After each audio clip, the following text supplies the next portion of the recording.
好，这个阶段我们来看到，在日本这边啊，共同社最近报道说，日本防卫省冲绳防卫局还有冲绳县北大东村，他们最近呢针对村有地签订了一份租赁合约，要部署日本航空自卫队的移动式警戒管制雷达部队，大概有30人左右。北大东岛呢是位在冲绳本岛以东大约310公里处。那么主要的目的呢，是要对经过冲绳本岛还有宫古岛之间进入太平洋的中方航舰以及军机来进行监管啊，就是监视的这个能力啊。那这个军文网站啊，叫做 Army Recognition， 那他们就报道说呢，日本在试验舰就是飞鸟号上面呢，安装了100千瓦级的雷射武器系统。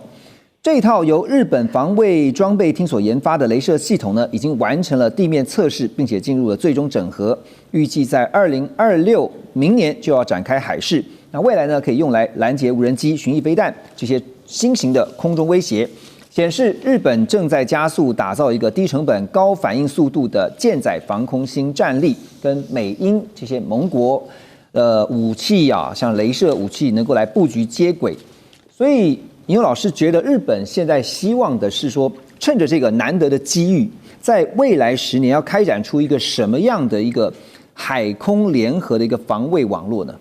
其实我们可以去看到，日本一直以来它的海军相对来说，海上自卫队其实都有一些历史传统，所以它的一个战力是蛮非常的一个强盛的。可是其实随着现在的威胁有一些变化了，说实在，现在的海上有可能直接发生这种直接的炮战、飞弹攻击吗？或许几率不大。可是一种灰区的作战、灰色地带的作战、船舰的逼近以及无人机、无人载具的这一种攻击，对，绝对是非常有可能会出现的。所以其实对日本来讲的话，它在这一次去提升它的一个防卫的能量，那在提升的过程，除了是跟美国、跟这个可能跟韩国、跟其他国家有进行数据链的沟通之外，另外一点，今天的日本他会希望达到的就是我们这里讲的能量武器。为什么雷射武器跟能量武器现在的一个重要性越来越高？因为我们讲在反制无人机好了，我们过去分为硬杀跟软杀。硬杀就是我发射飞弹会用火炮把它打下来，可是一架无人机成本很低啊，我用1枚飞弹可能太贵了。或者是说，如果今天的解放军也好，或者是其他国家也好，利用这种蜂群战术，那我是不是花费的成本太高？以及我今天开火攻击，是不是可能有一些法律上的问题，或是飞弹的这个攻击如果没打到其他地方，或者是我开火会不会其他的视为是开战的一个开端？所以其实另外的话就是用软杀，用电子战。但电子战对方中国这边也有很强力的一个反电子战作为，所以其实在电子战这一边的话，又没有那么高的又有蛮高的不确定性，所以其实现在的一个日本开始其实要集中在能量武器。如果我可以用雷射去把它的晶片、把它的一些相关的感测器去把它做破坏，我没有开火，没有传统的开火，但是因为雷射它毕竟是一种电力，然后去打出一道我们说雷射束、雷射光来去做一个破坏。利用这种方式，是不是我可以达到那种没有接触，但是一样可以去让它的无人机失效？类似这种非接触战，其实是在美国也好，或者是第一岛链国家会希望去造成的。而且其实今天对日本来讲的话，他一直强调他是自卫队，他是自我防卫，所以我没有开火，但是我利用能量武器让这一些无人载具去失效，那我就可以达到一个防卫的效果。因为最近看到是日本不断在加强跟打造自己的国防实力啊，包括它增加它的国防经费啊，这个 GDP 的占比呢，逐年的这样要提高。他还在想说，最近正好不是中日之间发生了，到现在为止都还没有平息的，这因为首相的争议言论。那所以呢，现在为止呢，我们等一下也会特别提到说这件事情到底要如何才能够善罢甘休。好，那但是台湾这边呢，国防部在18号公布了大陆福建舰的空拍照片，而在这个礼拜呢，中日两国的交锋并不是在台海，而是把交锋的地点放在了联合国。联合国安理会在这个礼拜举行了公开辩论会，就看到在会中呢，中日双方的代表激烈交锋。中国常驻联合国副代表孙磊批评日本首相高市早苗就是日本右翼势力的代表，为日本解除战后的军事束缚编造借口。而日方代表山崎和之则表示说，日本向来都是一贯走和平的道路，反正就是各说各话，各为其主。但中日因为高市早苗的言论所引发的争议现在先前我们在上礼拜也特别讨论到了，已经在军事方面看起来态势有往上拉，很紧张。可是现在呢，把这个交锋的领域特别拉到了联合国，大使是外交专业的。对，因为这个其实，在外交上，中国大陆对于这次高市早苗11月7号的这个发言是已经展开了全面性的外交战。当然，外交有2个主要战场，一个是双边关系的，另外一个就是多边关系的。那这2个战场，中国大陆现在都是交互使用。因为事实上的话，这个傅聪中国大陆联合国的大使级常任代表已经2度写信给这个联合国的秘书长直接指责日本是在战后首次对于这个中国大陆采取武力威胁。是。第2个呢，直接对于中国的内政事务直接着手干预他讲了3点首次这个当时日本驻联合国大使他也回应了可是问题就变成就是说，以高市早苗言论来讲的话，事实上确实是如此。你现在很少一个成品国家突然说，你如果说你在你家里面做什么事情的话，那是妨碍我的核心利益，对，我要用军事手段来解决。而且他讲得很清晰非常清晰。这个日本上，我觉得高市早苗就变成就是说，他真的是右翼，跟这个2次大战前的右翼几乎是一样的。就别人家里面发生什么事，是他跟他的生存存亡有关。所以大陆很多这些，甚至西方一些历史学家就讲说，其实1930年代日本当时发明了一个理论，叫什么？叫满蒙生命线。也就是满洲跟蒙古是日本的生命线。后来人家就讲说，你的生命线怎么都建立在别的国家之内？别的国家变你生命线。你日本1972年跟中国大陆建交以后，对台湾的属性已经讲得很清楚了。他了解并尊重台湾属于中华人民共和国的。对，这个当然这个是写明纸白纸黑写。那你怎么台湾的问题变成日本的这个必须要使用武力、考虑使用武力的对象呢？所以就变成就是说，其实我觉得日本右翼在重新掌权、恢复到军国主义时代的心态跟作为这个全世界都很清楚的。那问题就是说，它造成的威胁，第一个感受威胁当然是中国大陆了，俄罗斯也感受到威胁所以才会有双方联合的这个战斗，这个轰炸机直接飞到日本的近海嘛。所以呢，我觉得就是说，在这一场这个外交里面，日本如果说他还要一直讲他走和平道路的话，这个他需要更大的说服力，因为他的首相已经让人家感觉他不是在走和平路线了。而且日本现在这2年，事实上的话，军费增加到2%，那高市早苗已经在谈3.5%了 ，GDP 3.5%。然后最近他们要推的非核3原则，非核3原则就是不拥有、不制造不引进，现在摆明要引进嘛。对。所以再加上就变成就是说，事实上日本有很多军事措施都跟过去不一样。最近他们也要解除所谓非防卫性攻击性武器不得外销的这个自我内部的约束。对，他要攻击性武器也可以做外销。另外日本军队，日本这几年一直跟很多这些邻近的国家签这个所谓的这个就军队可以到对方的领土上去的那也就是说，这些都已经跟日本所谓的和平宪法日本的武力是属于自卫队、专务防守这个4个字已经根本不晓得丢到哪里去了。所以我觉得就是说，现在中国大陆是在联合国场域也不断的呼吁。那我觉得各国应该心里自有一把尺，可是对中国大陆来讲的话，事实上的话，这是一个非常大严重的威胁。对，所以现在听得出来是中方态度很明显就是还是很清楚，就是你不能够随便的，就是模糊带过就行了因为你冒犯很清晰，但是呢道歉很模糊所以呢不能够敷衍了事那当然，这个日本的每日新闻独家报道，因为我们现在聊的就是美方的态度，现在大家也非常的关注因为每日新闻就说呢，多位日本政府相关人士也透露那接下来总要想办法解决高市早苗呢要访问美国，会不会是其中一个解方呢？关于日前这个中国大陆军机对日本自卫队战机的射控雷达这个争议啊，那么美国的战争部长赫格塞斯他也表达了严重的关切，但是川普本人到目前为止还没有一个明确的表态，所以外界也认为，因为川普对北京方面是有所顾忌的，所以呢，日本政府有人就在内部也主张说呢，为了再次确认稳定的日美关系，高市应该在川普访问中国大陆之前先到美国去访问川普。好，那这个日本国会呢，临时国会在17号闭幕。对于日中关系现在逐渐的恶化，高市早苗又说话了。不过呢，他没有道歉。他说呢，中国大陆是重要的邻国，有必要建立具建设性且稳定的关系。但日中之间也存在包括经济安全在内等安全保障层面的疑虑事项。看得出来，好像是一步一步的在想缓和，一步一步的想要找台阶下，可是现在似乎还找不到。所以回到说川普跟高市早苗要见面这个问题啊 ，Russ， 你觉得？因为川普现在一方面需要日本帮助他稳住在东亚这边，特别是亚洲这边增加安保的角色，但是也必须要考量到明年，因为现在光是说明年的美中元首4次啊，就是见面就至少有4次了。所以呢，很担心增加变数，怎么看呢？首先，我认为其实目前中日关系很好，没有来自北韩的危险，没有来自俄罗斯的危险。美国政府不管是拜登或川普，还是会希望日本增加国防预算，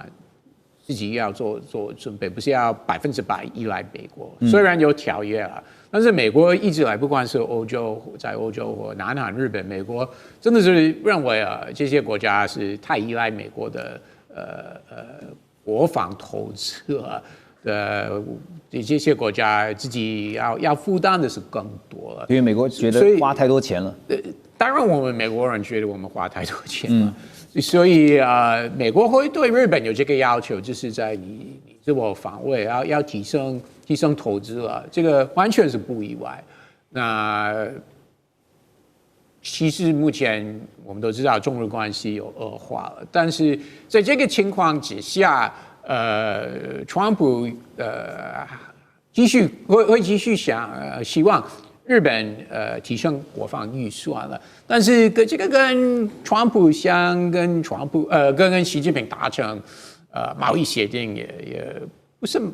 没有什么矛盾。你认为没有关系？我直接这样问你哈，高市早苗如果明年抢先一步在川普访中之前，他先到美国去访问川普，你觉得就能够因此确认稳定美日关系，然后呢解决中日之间的争议吗？不会解决，但是我不得不说，我真的觉得高市早苗还有他的幕僚团队，他们这么早，公开说我们想去美国，我觉得这种方式真的是错误的。你要去美国的话呢，你最好再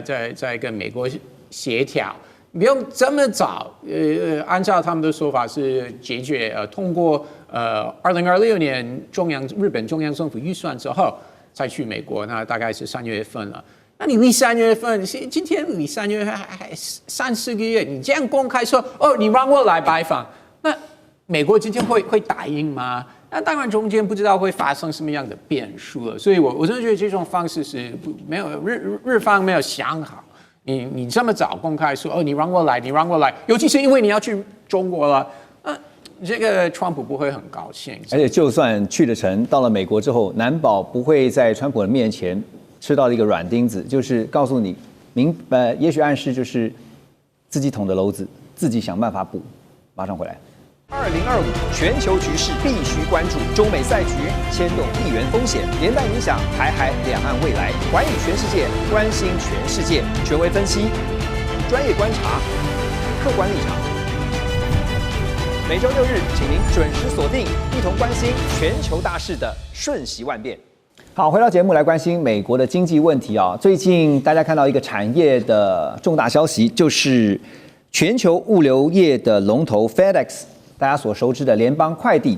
他们最近宣布呢，将要关闭在德州的一间物流中心，预计呢也将会有856名员工遭到资遣。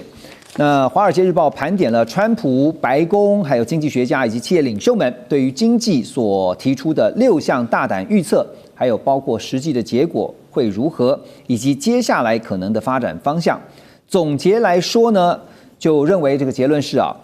关税政策上路8个月之后，对就业市场的提振效果仍不明显。相反的，一连串的大型企业裁员消息，还有疲弱的劳动数据，显示劳工正在面临更艰困的局面。虽然说美国的 CPI 最近这个数据表现还算不错，低于预期，但是 Russ 对于川普来讲，他要解决的，尤其我们讨论过的2026马上期中选举如果选得不好，川普就提前跛脚了。所以对他来说，要想办法先解决经济问题。但是这个美国内部的经济问题会是他18分钟这样慷慨激昂的演说就能够解决得了的吗？他说经济没什么问题了，所有的统计都非常非常好。在他的眼中，美国经济是没问题的。按照他的说法，不是吗？在你的眼中呢？他说失业率走低了，油价也降低了，对不对？GDP 会有成长了，对不对？物价也开始下降了。他说都很好，都是在他过去10个月领导之下，经济都变好了。他说很好，但是美国人民有感，有觉得真的很好吗？目前按照民调是，真的是很多人是没感觉，对，而且共和党国会议员真的是开始担心，这也是事实，尤其是在众议院，因为众议院会有变天的可能是比参议院更大了，所以的确是很多共和党及众议员是已经开始非常担心是事实，对，但是川普他还是会用这种说法，他不会说我们正在努力，过几个月才会变好，这个是民主党的说法，拜登的说法。川普一回来不会用这种说法，他一定会坚持说已经好了。从今年1月20号我上来之后，马上都变好了，都是因为我的政策。所以他不会说你再给我时间，他不可能会有这种说法。效果都没有看得到啊。的确是有很多人没有看到，对，是啊。但是还有另外一个因素大家也要记得，那就是即使很多选民对川普怎么处理经济问题是不满的话，这个到目前为止也不能等同他们信赖民主党。川普也知道这点，其实民主党的民调非常非常低，就是他选民对民主党的声望还比他们对川普低很多了。你的意思是说，虽然不满川普，但是也不会把票投给民主党？不一定，我们还是离投票日太远，还有一段时间，对，而且很长。所以说实在做一个结论，其实我个人觉得川普还有时间。我的意思是说，首先他不会说再给我时间，这个不符合他的 style， 他的风格。但是同时他也知道，其实我不用今天说你不用担心，你不用担心。他知道他还有时间。我的意思是说，如果进入明年2月、3月、4月、5月，如果经济真的是越来越好的话，有好转的话，那共和党就很安心了。也没错啦，因为明年11月嘛，才对。这样算一算，还有快1年的时间当然，在这次最新他在18分钟对全国的演说当中，其实是听2个重点，一个所有的错都是前朝的错，第二个呢，就是呢，在我上任以后呢，我真的是 MAGA 就是我让美国再次伟大，我是美国的救星。可是这如果真的说美国民众他们真的是不是没耐心了因为你如果听到总统这么说，可是你没有感觉。那该怎么办呢？我们就来看一些民调数字这个礼拜公布的 PBS News， 还有 NPR， 还有马瑞斯特研究所所公布的联合民调，57%的美国民众不认同川普处理经济问题的方式，而且呢，多数受访者对生活成本表达了明显的担忧。另外，根据 YouGov 在16号公布的调查，52%的美国民众认为川普任内的经济状况正在恶化。那也就是说，就算他发表演说，因为他这个礼拜发表了这个全国性的演说，而且他一直强调关税正在发挥作用，他一直不断强调 tariff 真的是一个很好的字。然后呢，创纪录的企业回流到美国，大量新建工厂，也提到他在第2任内创下的这个破纪录的18兆投资。但是在他讲完以后呢 ，CNN 就做了一个 fact check 这个事实查核，就查了一下，就说这个数字不是真的啊，这不属实啊，你乱讲18兆投资，根据白宫官网的数字是9.6兆美元啊，你这讲了1倍之多。但川普他还是讲得出来了，因为他是川普嘛。好，那在制度下滑、经济通膨压力都没有办法解决的情况之下，所以大使怎么看？因为虽然 Ross 刚刚讲了，说还有时间嘛，将近1年，可是，在年底结束前，赶快先来一波，就是巩固民心。一方面，是不是也在巩固他在共和党内部的一个支持呢？您觉得？对，我觉得这也是他的办公室主任给他的建议啊。那川普做事本来就是蛮随机的，对，就突然这个演讲看起来好像已经是在进行选举的演讲了，已经在选举那其中演讲。不过说实话，我也赞成 Ross 讲，那时间还很多了。不过民主制度啊，都是最后2-3个月，有的最后1个月。这个选民都很健忘的。对，那个你现在的状况，说实话，川普的这个民调低，美国很多总统一上任，他民调都是往下降的，都没有说往上升的。对，你吹牛很容易，你当家以后，大家对你都是失望的，你能做不出什么了？那所以我觉得就是说，他时间还算蛮多的。那可是这里面有几个问题，就变成就是说，川普还有几招，他认为对他是万灵丹啦。第一个，他掌握那个联准会，他就要降息。降息对美国人很多来讲是好事，为什么？美国人都在借款，美国人的 mortgage 汽车每年都是在那边付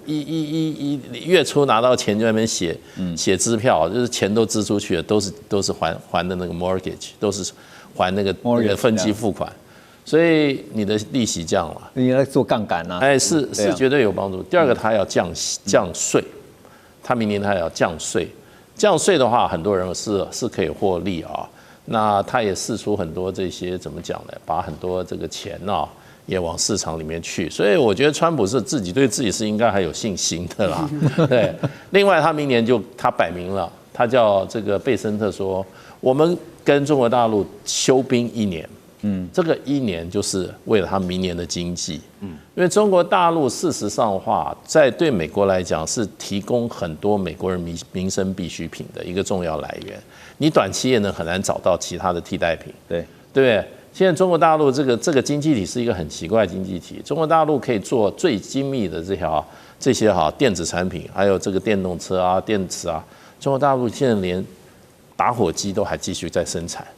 也就是说，这是一个很庞大，可是呢又很独特的一个经济体。那所以呢，我觉得川普明年也在赌跟中国大陆的经贸关系保持平稳，然后呢，习近平主席多买一点农产品的话，川普的日子就好过很多。除了农产品以外，现在还希望买一些科技产品。对。倪老师觉得因为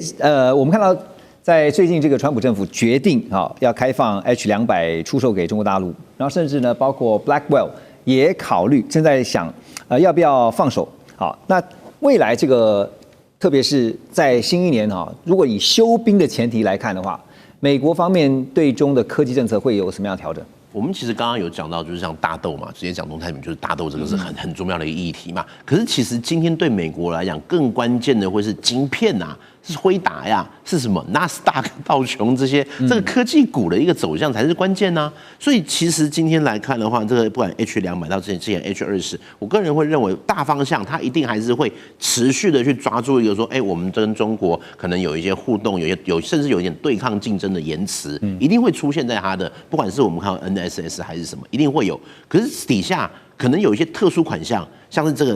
哪一种特殊晶片，用一步慢慢的方式去开放，因为他也知道，今天对中国来说，你要全面的去围堵或者是阻止这些晶片去带中国的一个销售的话，最后其实就像七伤拳一样，你还是会回馈到反击到自己美国的经济。那再加上这一个1年休兵，就是我们刚刚大使说的嘛，你就选举要来了啊，重点是这个数字要好看。那你说他现在虽然川普说感觉上说，我做得很好，可是他自己也知道，关税其实是有点障眼法，不可能靠关税去改善美国经济，是用关税当谈判条件，要你多买一点大豆，要你多卖一些晶片。